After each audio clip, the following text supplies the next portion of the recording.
Il brand della moda Impero, fondata dal designer campano Luigi Auletta, sbarca anche in Sicilia e lo ha fatto con l'apertura di uno store a Favara. Il primo negozio sull'isola del prestigioso marchio è stato inaugurato sabato scorso nella città dell'Agnello Pasquale, alla presenza tra gli altri anche dello stesso patron Luigi Auletta e dei gestori del franchising, la famiglia Rizzo, che a Favara opera da sempre nel settore dell'abbigliamento. Questa è una nuova scommessa che si apre in un periodo particolare.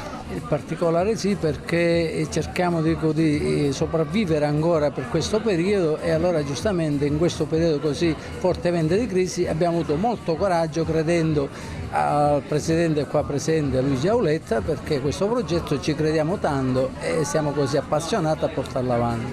Il primo punto vendita in Sicilia è a Favara. Sì, veramente bellissimo perché abbiamo realizzato un'opera prima in questo caso, perché è stato realizzato un punto vendita dove c'è la residenza per la sposa, per la cerimonia, per il paggetto, per le damigelle, quindi tutto il mondo impero arriva a Favara e arriva con una famiglia a me molto cara che è la famiglia Rizzo.